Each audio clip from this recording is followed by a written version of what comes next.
After surviving a house fire that murdered her parents, young Alice finds herself locked up in an asylum. Her only escape is through the mythical Wonderland, corrupted by her own experience. Now she must find her way through an evil land in order to reclaim her own sanity. Those of you who've watched the Disney movie will be in for quite a shock. It's definitely not the Alice in Wonderland from your childhood. However, the game is also not a darker retelling. It takes place after the events of Alice's adventures in Wonderland and through the Looking Glass. So it's more of a sequel to the original events, which I think works in its favor. In the past, Wonderland has always been a place of mythical adventure that Alice could escape to when life became too much for her. Which, considering the first book ends with the Queen of Hearts wanting to chop off Alice's head, wasn't that happy-go-lucky either. Now that tragedy struck Alice and she's in a Victorian asylum, which was not a place she wanted to be sent to, believe me, she needs this one escape to cope with her situation. The beautiful Wonderland she knew and loved transformed into a twisted nightmare due to her own experiences. However, even in this hell Wonderland transformed into, Alice still has friends in the form of the treasure cat, the white rabbit, and the griffin. They're the ones that help her through this nightmare world and guide her on her quest. As I said, the game is a gritty sequel to the Alice in Wonderland books. I first saw it at a store when I was in middle school, but since I wasn't old enough, I couldn't get the game. I'll admit, I thought that was just a tale of needless violence thrown in to make a beloved children's classic sound cool. Then, BloodRoseRed requested me to review both of this and Alice Madness Returns. And I'll confess, I was happily wrong. Yes, this is more violent than what you'd expect from something set in the Alice in Wonderland universe. However, it's not needless violence thrown in to make the game cool, as is often done in these situations. Winnie the Pooh, Blood and Honey, I'm looking at you. The game explores deep elements such as mental illness, trauma, and survivor's guilt. When Alice was 7 years old, she witnessed her family die in a fire and was too busy having a make-believe tea party to pay attention to what was going on. Minor spoiler alert, her guilt manifests in Wonderland as villains such as the Jabberwocky and the Red Queen, as they call Alice a selfish and spoiled girl. According to them, she didn't deserve to survive, and if she had paid attention, she could have warned her parents and saved them. These are feelings Alice has echoed herself through the words of the game's villains, and in order to conquer them, she has to kill the villains that represent her guilt. This is actually very symbolic of her fight to keep her sanity, and it's something that the gameplay reflects, which I'll talk about later. The game comes with an instruction manual that has a diary of one of the doctors of Rutledge Asylum, giving his accounts of treating Alice in the real world while she battles her own metaphorical demons.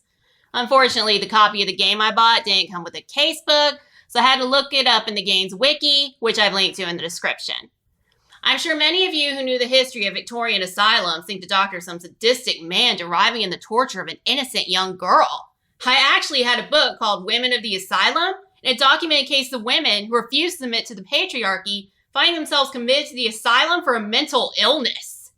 However, this is not the case. The doctor is actually a caring man not sure what to do about Alice's condition. He talks about how he had to treat other patients and seems remorseful that the treatments result in death far more than they do in curing mental illness. Little by little, this becomes normal to the doctor, but he still wants to do his best to help the people in his care, even if the treatments are barbaric by today's standards. Yes, asylums in Victorian London were hell on earth, but the asylum was a recently introduced concept to curing the mentally ill. Many of the horrors were less from evil and more from the ignorance of the time. It doesn't make it any better. I'm sure it's making Alice's mental illness worse, but it does make us more understanding. In addition, you can tell that the makers of the game did their homework when writing the book. Even if they did get one detail about Victorian London wrong in the game, which I'll discuss later, you also get to see the difference between Alice in Wonderland, who in this version is a real badass you don't want to mess with, and the Alice in the real world who's a passive patient. The doctor is actually rooting for Alice, even if a part of him wants her to stay in the asylum with him. The game takes place entirely in Wonderland, with only a few mentions of the real world. In it, you take control of Alice, who must defeat the corrupted and nightmarish versions of the Wonderland characters we know and love. These enemies represent Alice's insanity trying to consume her, and she must destroy them to keep what sanity she has left. Like many games, this one has an HP bar and an MP bar. The HP bar represents her sanity, which she regains by killing enemies such as the playing cards that attack her and must consume the essence they leave behind. Try explaining that to a psychiatrist and see if they don't put you in a home. The MP bar is for magic you need to defeat the enemies, but thankfully the essence found throughout the game to restore HP also works for MP. Bosses have their own level, and they must be defeated if you want to advance through the game. However, Alice is not alone, as she has friends who guide her throughout her journey that represent her sanity. One conversation she has with the treasure cat about taking gym class contradicts schooling in Victorian London due to not having gym class back then. They had drill class, which was the closest you can get, and it was for boys. Girls whose parents were rich sent them to finishing school to learn how to become proper ladies, and there was no drill class for them. Still, historical inaccuracy aside, these conversations and help she has from those few friends represent what little sanity she has left. Spoiler alert, these characters die trying to help Alice, which feeds into her own survival's guilt about how she should have died in the fire with her family. It also shows that, for a brief moment, Alice's insanity is winning. Having the Jabberwocky and the Red Queen accuse Alice of being selfish and spoiled represents the most powerful obstacle that Alice has to overcome if she wants to rejoin society: her guilt. So, in many ways, the gameplay is made almost entirely of symbolism, which is actually very creative. You can also collect weapons throughout the game and complete puzzles in order to advance through the storyline. The most powerful weapon is the Jabberwocky Eye Staff, which you can use to beat the final two bosses. But my favorite for dealing with the regular enemies is the Eye Staff. It knocks them out just like that. The puzzles can also be difficult, and more often than not, you'll find yourself consulting a walkthrough.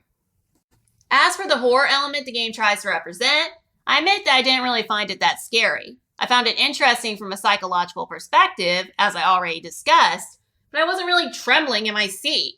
I did find myself on edge when I managed to play it at night, but the only incident that made me slightly jump out of my seat was when a fish pops out of the lake and eats you. Then again, I am a tough sell and I haven't been properly scared since the 2017 It movie. The game is intriguing and fun. I give it 9 out of 10, a creative take on a classic story and mental illness that really makes you think.